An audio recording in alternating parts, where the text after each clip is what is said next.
میرے بھائی اور دوستوں بزرگوں، اسلام نے ہر موقع پر ہماری رہبری فرمائی، چاہے وہ خوشی کا موقع ہو یا غمی کا موقع ہو۔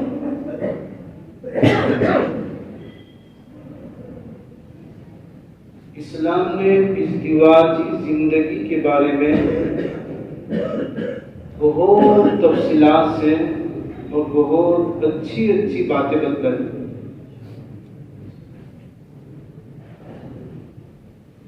قرآن کریم نے اور احادیث مبارکہ نے نکاح کے جو فضائل بیان کیے اور جو تفصیلات بتائی، جو طریقہ بتایا، ایسا طریقہ دنیا کی کسی قوم کے پاس نہیں ہے، کسی مذہب کے پاس نہیں ہے۔ اور نکاح یہ کوئی دنیاوی معاملات نہیں ہے، جیسے دنیا میں معاملات ہوتے ہیں لین دین کہ پیسے دو مال خریدو۔ یہ نکاح کوئی معاملات نہیں ہے دنیاوی اعتبار سے، بلکہ نکاح کو ایک عبادت قرار دیا۔ اللہ تعالیٰ نے نکاح کو ایک عبادت قرار دیا کہ نکاح عبادت ہے۔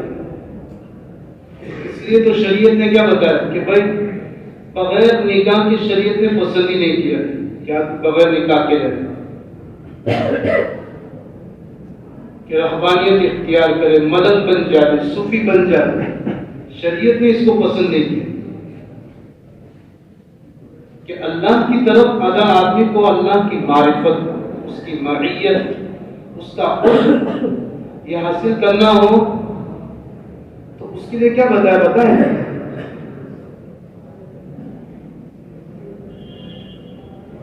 کہ ازدواجی زندگی گزارے،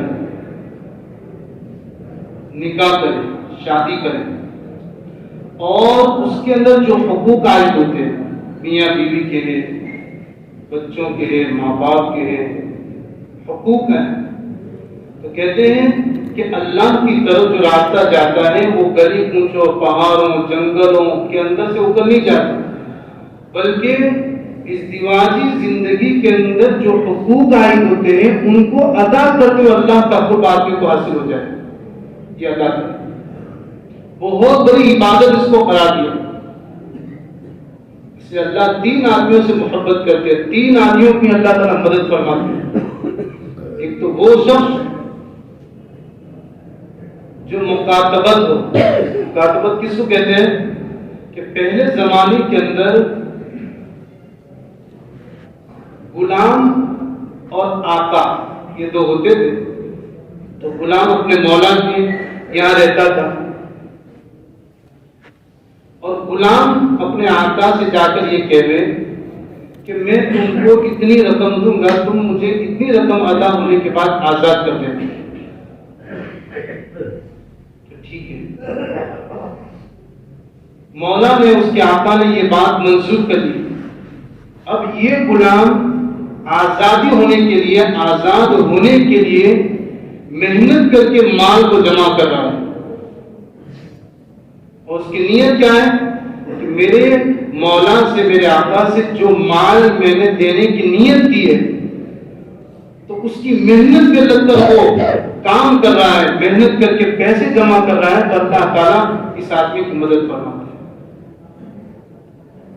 اور دوسرا وہ آدمی کہ جو اپنی زندگی کے اندر روحانی اور جسمانی دونوں اعتبار سے پاک دامن رہنا چاہتا ہو، کہ اس کی آنکھ بھی پاکیزہ رہے، اس کا دل و دماغ پاکیزہ رہے، اس کے ہاتھ، پاؤں، شرمگاہ، اس کا سر کے بالوں سے لے کر پیروں کے ناخن تک ہر اعضاء اس کا پاک دامن رہے، گناہوں سے بچے، اس کے لیے وہ آدمی نکاح کرتا ہے۔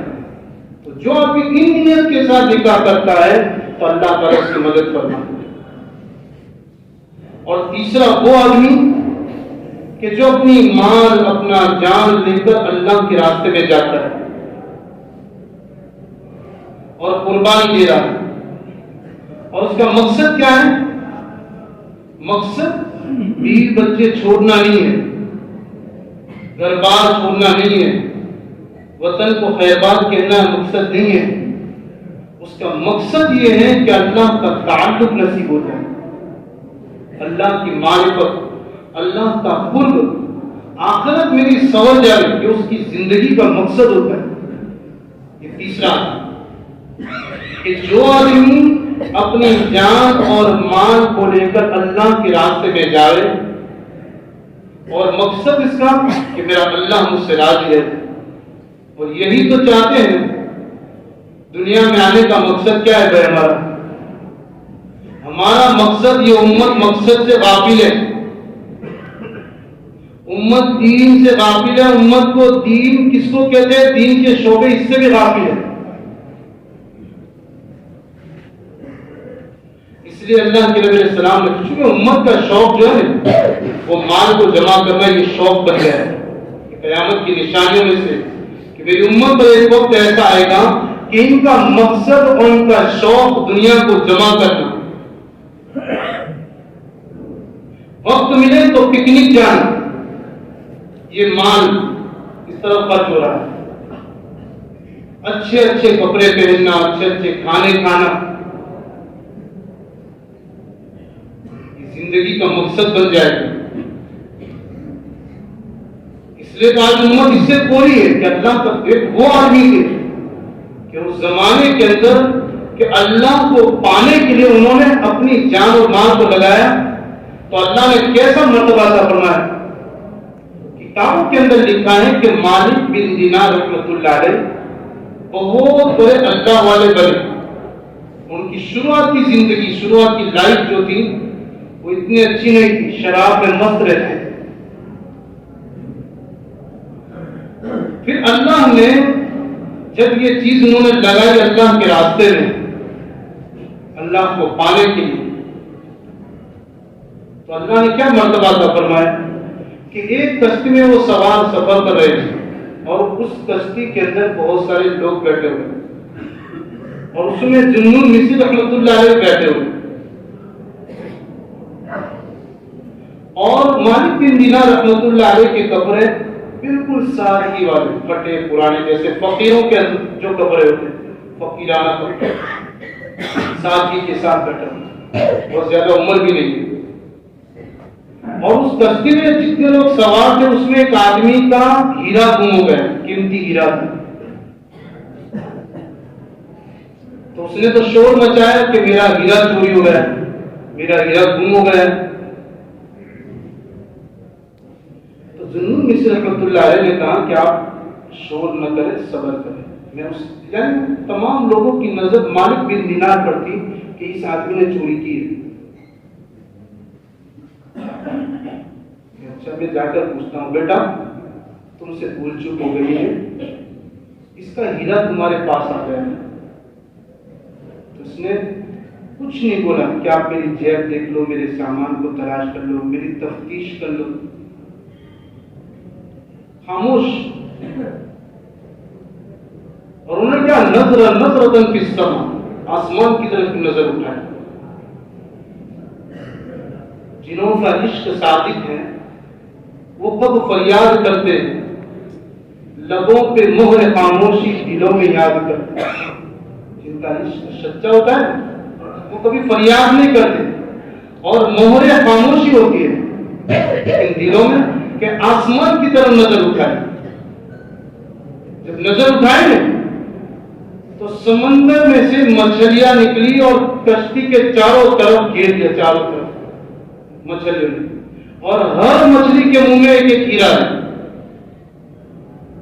ان ہیروں کو نکال کر ذوالنون مصری کے حوالے کیا، اس میں سے جو اس کا اس کو دے دو. اور وہ تو کشتی میں سے اتر کر پانی پر، دریا پر چلنے لگے. تعلق چلنے لگا. اللہ کے نبی صلی اللہ علیہ وسلم کی حدیث ہے کہ آدمی کا اتنا یقین، رائے کے دانے کے برابر کی اگر اس کا یقین ہو تو وہ پانی پر ایسے چلے گا جیسے ہائی وے نمبر 8 پر چلتا ہے. پانی اس کو ڈبوئے گا نہیں. یہ جتنی بھی میرے بھائیوں یہ کوششیں محنتیں کرائی جا رہی ہیں، بس یہ تعلق اللہ کا مل جائے، یقین مل جائے، یہ تعلق تھا اس زمانے کے مجاہدین کا۔ تو 3 آدمیوں سے اللہ محبت کرتے ہیں۔ ایک وہ آدمی جو اپنے آزادی کے لیے مال اکٹھا کرتا ہے تو اللہ اس کی مدد کرتے ہیں، اور ایک دوسرا وہ آدمی کہ جو پاک دامن رہنے کے لیے نکاح کرتا ہے، اور تیسرا وہ جو اپنی جان اپنی مال اللہ کا تعلق پانے کے لیے اپنی جان مال کو قربان کرتا ہے، اللہ اس کی مدد کرتا ہے۔ اس لیے کہتے ہیں 4 چیزیں انبیاء علیہ السلام کی سنت ہے، 4 چیزیں۔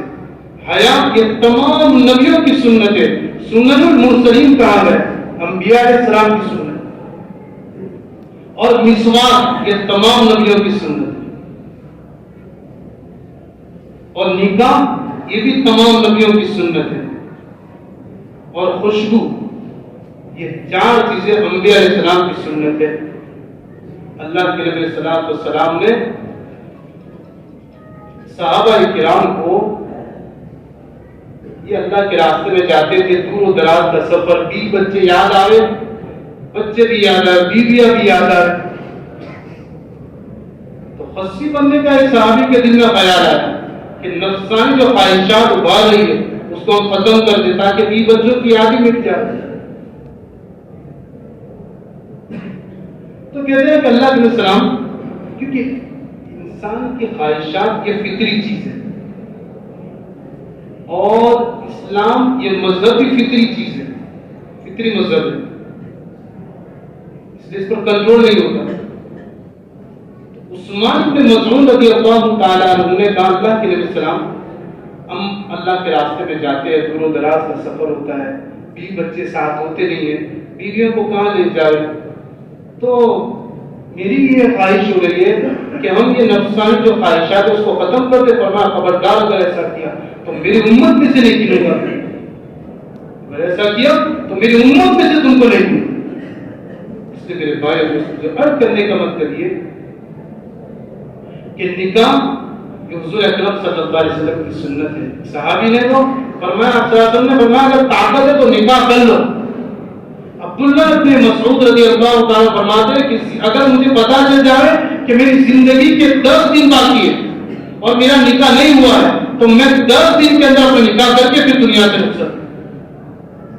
معاذ بن جبل رضی اللہ تعالیٰ عنہ فرمایا کہ کتنی بڑی شخصیت، اللہ نے وسلم فرمایا کہ حلال اور حرام کا علم معاذ بن جبل کے پاس، اتنا زبردست عالم، اور آخری وقت میں حضور صلی اللہ علیہ وسلم نے ان کو یمن کا حاکم بنا کر دے کر وہاں طاعون کی بیماری پھیلی، 2 بیویاں تھی، ایک کے بعد دیگر دونوں کا انتقال ہو گیا، تو انہوں نے آخری وقت میں کہا میرا نکاح کرا دو، کہ میں مجرد ہو کر دنیا سے رخصت ہونا پسند نہیں کرتا، مجرد ہو کر دنیا سے رخصت ہونا پسند نہیں کرتا۔ اللہ کے اسلام نے فرمایا کہ مجرد کس کو کہتے ہیں؟ بغیر بیوی کے جو آپ کے رہتا ہے، اس کو پسند نہیں کیا شریعت نے۔ اس لیے میرے بھائیوں، نکاح کو اللہ نے فرمایا سب سے برکت والا نکاح وہ ہے جس میں سادگی ہو، ایسے کم خرچ ہو۔ اللہ کے نبی السلام نے اس نکاح کو سادگی والا بتایا، اور نکاح یہ 2 دنوں کا جوڑ نہیں ہوتا، 2 خاندانوں کا جوڑ ہوتا ہے، 2 خاندانوں کا جوڑ ہوتا ہے۔ نکاح کی اتنی اہمیت ہے، تو میرے بھائیوں آپ سے ہماری گزارش یہ ہے کہ نکاح کو سادگی پر لائیں، فضول خرچیوں سے بچے۔ امت کے اندر ایسے ایسے لوگ ہیں کہ جن کو اللہ نے بہت مال دیا ہے، اتنا مال دیا ہے کہ غریبوں، بیواؤں، یتیموں، لاوارثوں ان کی خدمت کرے، ان کے مکانات، ان کے کاروبار میں سیٹ کر دے، ان کے نکاح کرا دے تو بھی ان کے پاس پیسوں کی کمی نہ ہوئے، اتنا مال اللہ نے دیا ہے۔ ایسے لوگ اپنی اولادوں کا نکاح فجر میں کروا کر بعد میں اعلان کرتے کہ بھائی نماز کے بعد، نکاح کے بعد باہر چائے کی لاری گئے مارے کے چائے پی کے جاؤ، بس یہ ساتھی کے ساتھ۔ اللہ والے نے اپنے اولاد کو کسی سفر میں تھے اور سفر میں اپنے اولاد کا نکاح کر کے آ گئے، دونوں کی چار کی ساتھ۔ تو اللہ تبارک و تعالیٰ تمام کو ان باتوں پر کہنے سننے عمل کرنے کی توفیق عطا فرمائے. ابھی نکاح ہے، پھر اس کے بعد خطبہ ہوگا.